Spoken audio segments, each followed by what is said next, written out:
Olá, tudo bem com vocês? Hoje, dia 142 da nossa leitura da palavra, nós vamos ler os capítulos 31 ao 33 do livro de Jó. Vamos à leitura? Capítulo 31. Que Deus me pese numa balança justa. Fiz uma aliança com os meus olhos de não olhar para uma virgem. Do contrário, qual seria a minha porção do Deus lá de cima, e que herança receberia do Todo-Poderoso desde as alturas? Por acaso, não é a perdição para o ímpio e a desgraça para os que praticam a maldade? Será que Deus não vê os meus caminhos e não conta todos os meus passos? Se andei com falsidade, ou se o meu pé se apressou para o engano, que Deus me pese numa balança justa e conhecerá a minha integridade. Nunca cobicei nem adulterei. Se os meus passos se desviaram do caminho, se o meu coração segue os meus olhos, e se alguma mancha se apegou às minhas mãos, então que outros comam o que eu semeei, e que seja arrancado o que se produz no meu campo.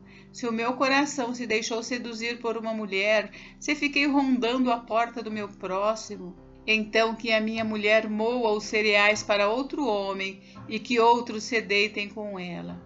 Pois eu teria cometido um crime hediondo, um delito a ser punido pelos juízes. Isso seria fogo que consome até a destruição e arrancaria toda a minha colheita pela raiz. Sempre fui justo e caridoso. Se não reconheci o direito do meu servo ou da minha serva quando eles reclamavam contra mim, então que faria eu quando Deus se levantasse no tribunal? E se ele me interrogasse, que lhe responderia eu? Aquele que me formou no ventre de minha mãe, não os fez também a eles? Ou não é o mesmo Deus quem nos formou no ventre materno? Se retive o que os pobres desejavam, ou deixei que os olhos das viúvas esperassem em vão, ou se sozinho comi o meu bocado, sem reparti-lo com os órfãos, porque desde a minha mocidade eu os criei como se fosse pai deles, durante toda a minha vida fui o guia das viúvas. Se via alguém perecer por falta de roupa, ou notava que o necessitado não tinha com o que se cobrir, se ele não me agradeceu do fundo do coração, quando se aquecia com a lã dos meus cordeiros, se eu levantei a mão contra o órfão, sabendo que eu tinha apoio dos juízes, então que a omoplata caia do meu ombro e que o meu braço seja arrancado da articulação, porque o castigo de Deus seria para mim um assombro e eu não poderia enfrentar a sua majestade. Nunca neguei a Deus. Se no ouro pus a minha esperança, ou se eu disse ao ouro fino, você é a minha garantia, se me alegrei por ser grande a minha riqueza e por ter a minha mão alcançado muito, se olhei para o sol quando resplandecia, ou para a lua que caminhava em seu esplendor, e o meu coração se deixou seduzir em segredo, e eu lhes atirei beijos com a mão, também isto seria um delito a ser punido pelos juízes, pois eu teria negado a Deus que está lá em cima. Nunca me alegrei com o mal. Se me alegrei com a desgraça do que me odeia e se exultei quando o mal o atingiu, eu que não deixei a minha boca pecar, rogando praga para que morresse, se as pessoas que moram na minha tenda não disseram, quem nos dera encontrar alguém que não se saciou da carne provida por ele, pois o estrangeiro não pernoitava na rua, as minhas portas estavam sempre abertas para os viajantes. Se como Adão encobri as minhas transgressões, ocultando a minha iniquidade em meu íntimo, porque eu tinha medo da grande multidão e o desprezo das famílias me apavorava, fazendo com que eu me calasse e não saísse da porta. Eis aqui a minha defesa. Quem dera que eu tivesse quem me ouvisse. Eis aqui a minha defesa assinada, que o Todo-Poderoso me responda, que o meu adversário escreva a sua acusação. Por certo que a levaria sobre o meu ombro e a poria sobre mim como se fosse uma coroa. Eu lhe mostraria o número dos meus passos, como príncipe eu me aproximaria dele. Se a minha terra clamar contra mim e se os seus sulcos juntamente chorarem, se comi os seus frutos sem pagar, ou se causei a morte aos seus donos, que ela produz espinhos em vez de trigo, e joio em lugar de cevada. Fim das palavras de Jó. Capítulo 32. As falas de Eliú. Aqueles 3 homens pararam de responder a Jó porque ele se considerava justo. Então se acendeu a ira de Eliú, filho de Baraquel, o buzita, da família de Rão. Ele ficou indignado contra Jó porque este pretendia ser mais justo do que Deus. Eliú também ficou irado com os 3 amigos de Jó, porque mesmo não tendo o que responder, eles o condenavam. Eliú, porém, havia esperado para falar a Jó, pois os outros eram mais velhos do que ele. Quando Eliú viu que aqueles 3 homens já não tinham o que responder, ficou irado. Primeira fala de Eliú: o sopro de Deus dá entendimento. Então Eliú, filho de Baraquel, o buzita, tomou a palavra e disse: eu sou de menos idade e vocês são idosos, por isso tive receio e fiquei com medo de dar a minha opinião. Pensei assim: que falem os que têm mais idade, que a multidão dos anos ensine a sabedoria.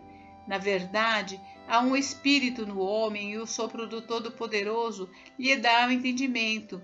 Os de mais idade não são os sábios, nem são os velhos os que entendem o que é reto. Por isso digo: escutem o que vou dizer e também eu darei a minha opinião. Deus pode vencê-lo e não o homem. Eis que esperei que vocês falassem e dei ouvidos às suas considerações, enquanto, quem sabe, buscavam o que dizer. Dei atenção ao que diziam, mas nenhum de vocês conseguiu refutar Jó, nem responder aos seus argumentos.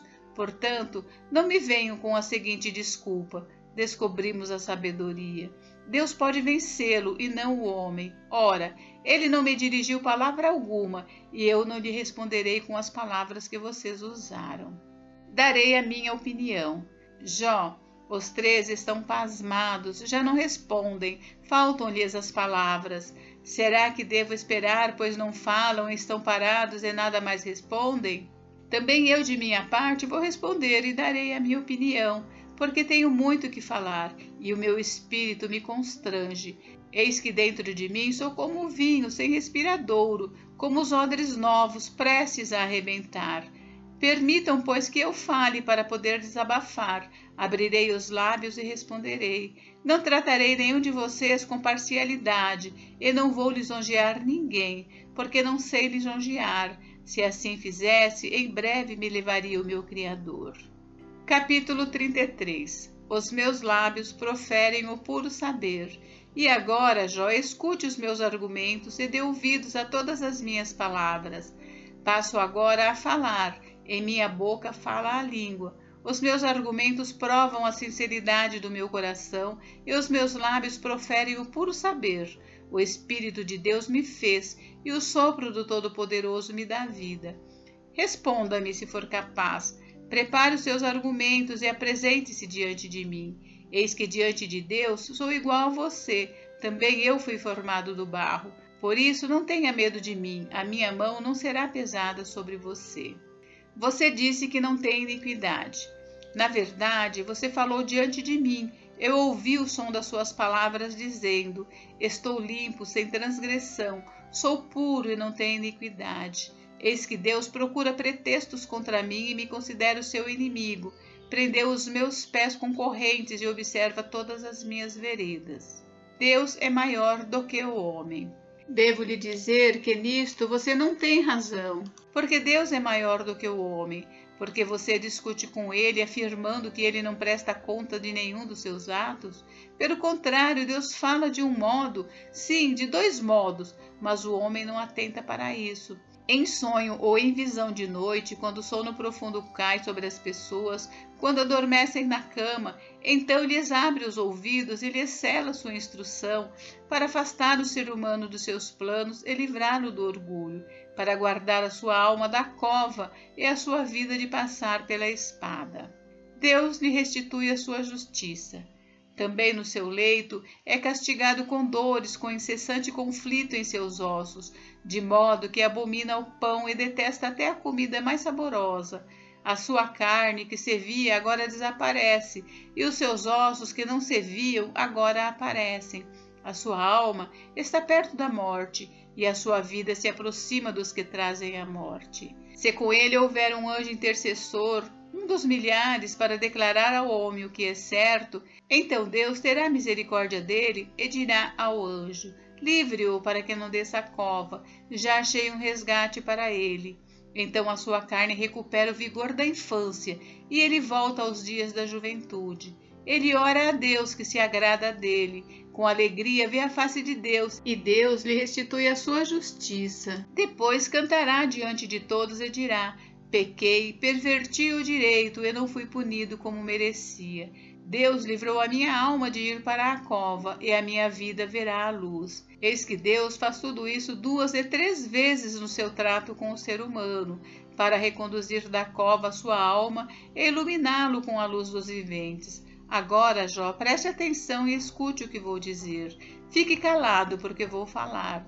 Se você tem alguma coisa a dizer, diga. Fale, porque gostaria de lhe dar razão. Se não, escute o que vou dizer. Fique calado e eu lhe ensinarei a sabedoria. Gente, encerramos por hoje, mas amanhã tem mais. Fiquem com Deus, Deus abençoe vocês. Até amanhã.